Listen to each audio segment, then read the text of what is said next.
Eu era o marido bonzinho. Até descobrir a verdade. Todo mundo me chamava de marido bonzinho.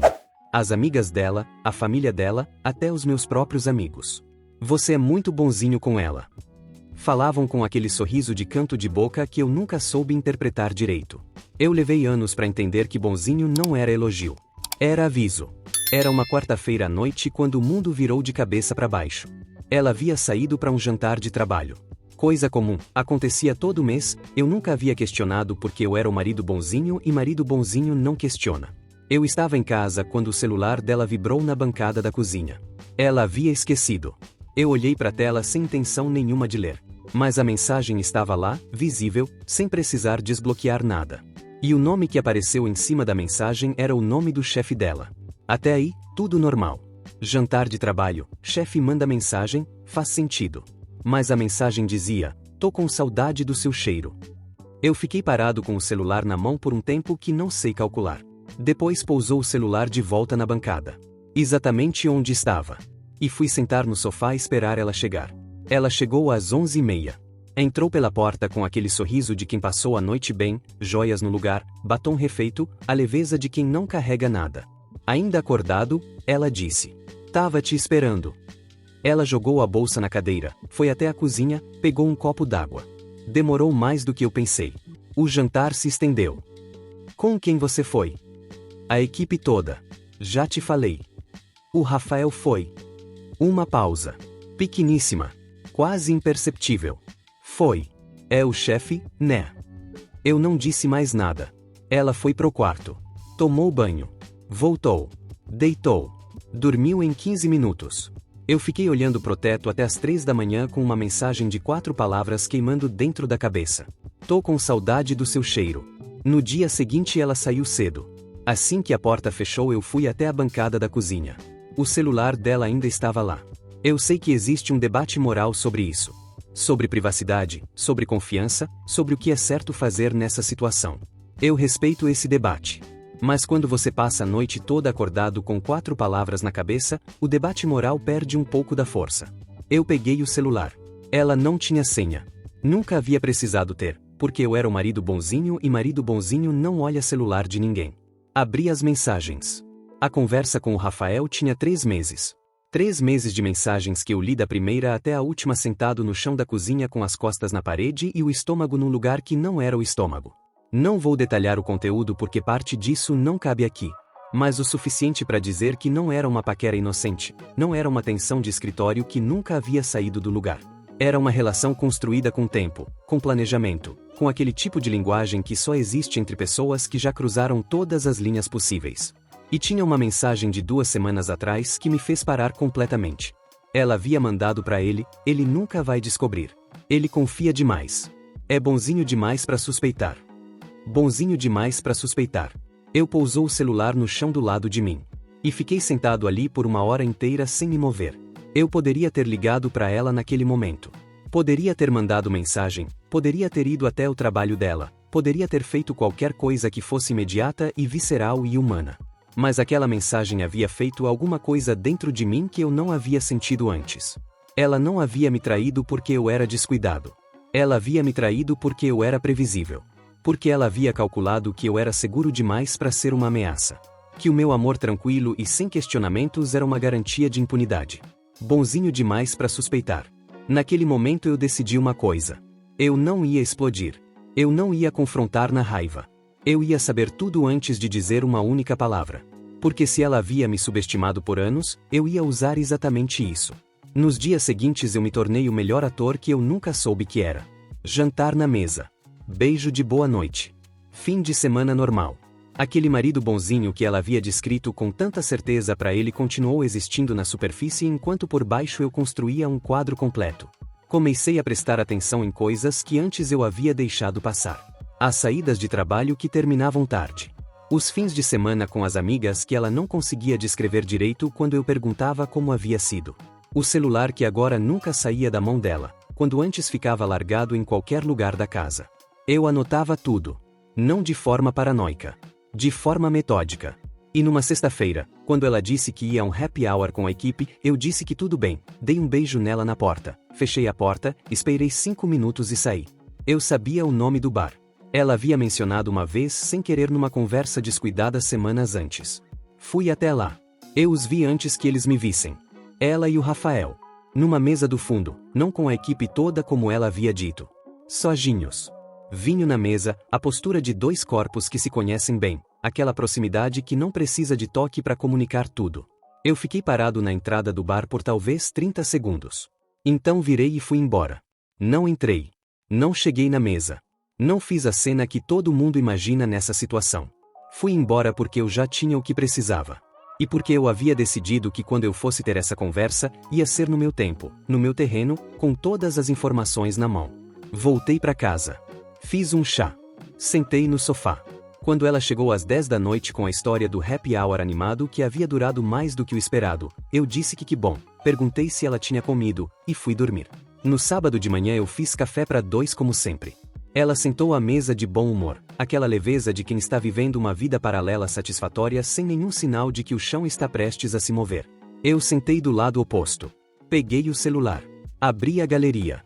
E coloquei na mesa, virado para ela, com a foto que eu havia tirado da entrada do bar na noite anterior. Ela e o Rafael. Mesa do fundo. Vinho. A proximidade que dizia tudo. Ela olhou para a foto. Olhou para mim. E eu vi o exato momento em que a versão de controle que ela havia mantido por meses simplesmente escorregou. Eu posso explicar, ela disse. Eu sei que você pode, eu respondi. Você é boa nisso. Ela ficou em silêncio. Eu li as mensagens, eu disse. 3 semanas atrás. Li tudo. A cor saiu do rosto dela de um jeito que eu nunca havia visto acontecer com ninguém em tempo real. Você ficou 3 semanas sabendo e não disse nada. Eu precisava saber tudo antes de dizer alguma coisa. Por quê? Eu olhei para ela de frente. Porque você me disse que eu era bonzinho demais para suspeitar. E eu queria te mostrar que você havia calculado errado. O silêncio que se seguiu foi diferente de todos os silêncios que a gente já havia tido. Não era o silêncio de dois adultos que não sabem o que falar. Era o silêncio de alguém que foi pego de um jeito que não havia previsto por uma pessoa que ela havia subestimado completamente. 3 meses, eu disse. Eu li tudo. Ela abriu a boca. Fechou. Quanto tempo antes das mensagens? Eu perguntei. Ela olhou para a mesa. Fala, eu disse. E minha voz saiu diferente do que eu esperava. Não gritos, não tremor. Fria. Controlada. O oposto do marido bonzinho que ela havia descrito. 6 meses, ela disse baixinho. 6 meses mais 3 de mensagens.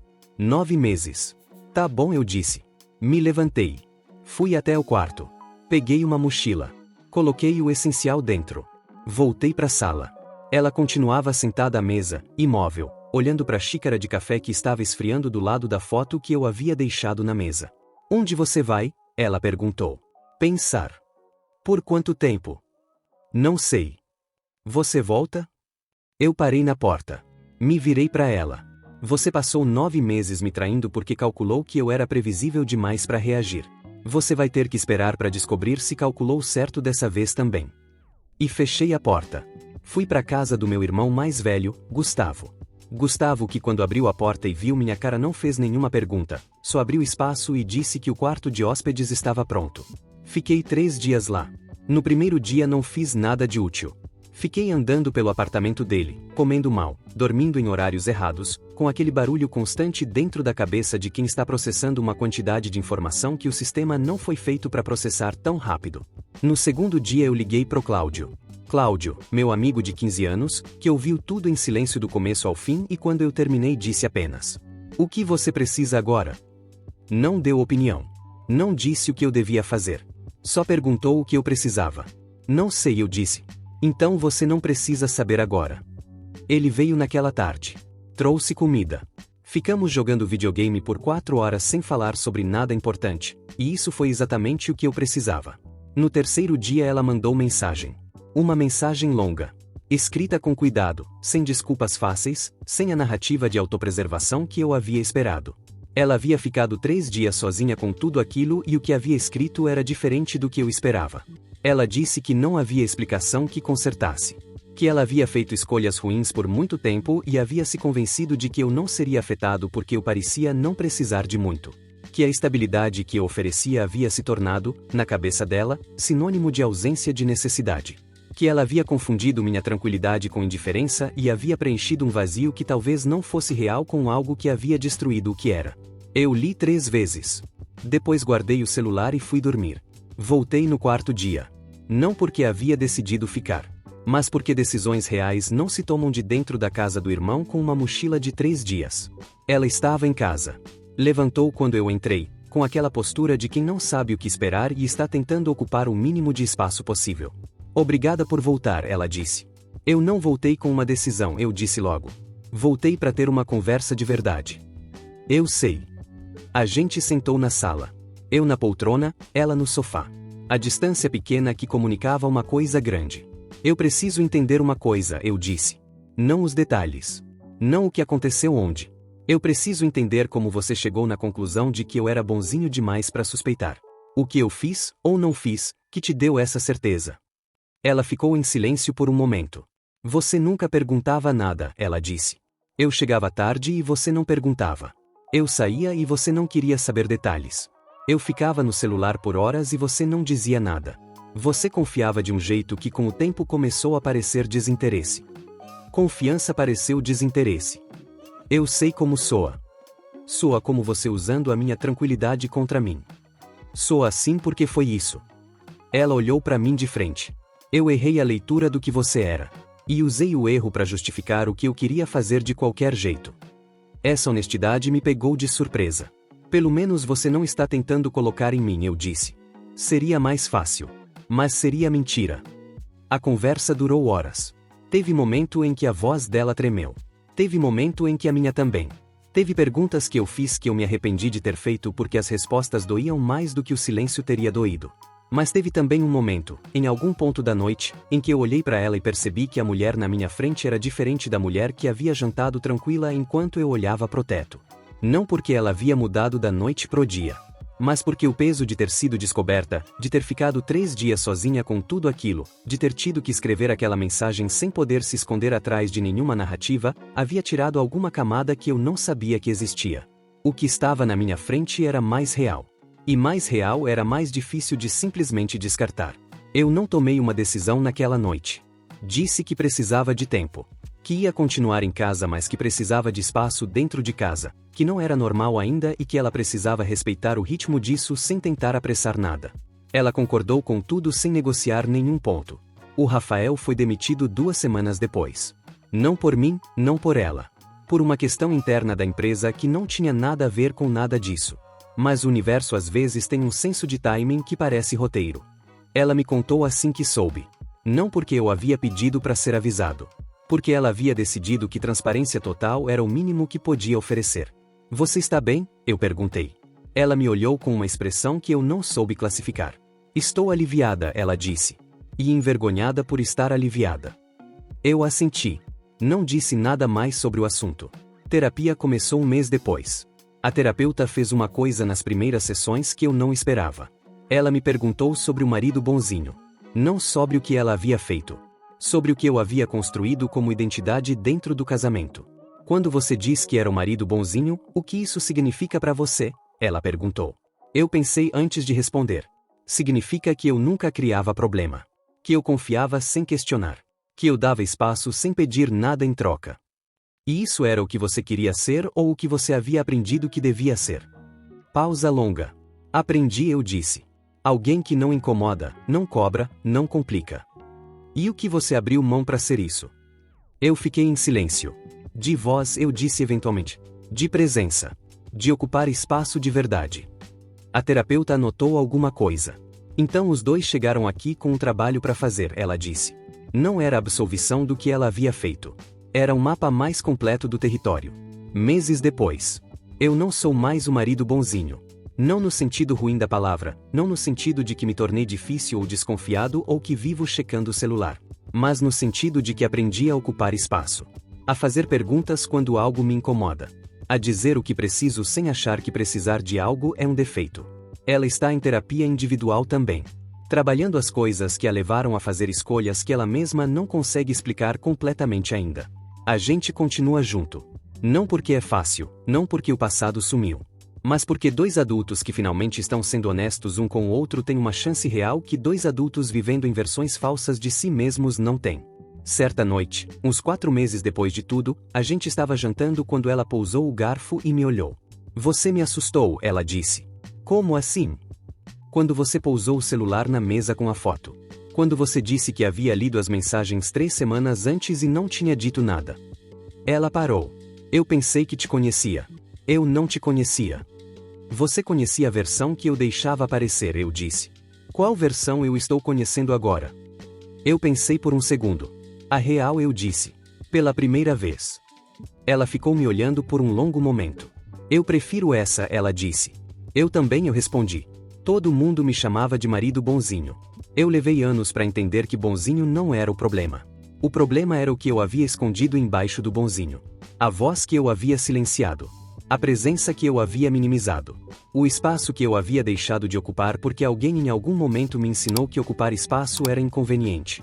Ela errou. Errou de um jeito que custou caro para nós dois. Mas o marido bonzinho também errou. Errou ao achar que amor sem presença era amor completo. Que confiança sem voz era virtude. Que ser fácil de amar era o mesmo que ser amado de verdade. A verdade que eu descobri não foi só sobre ela.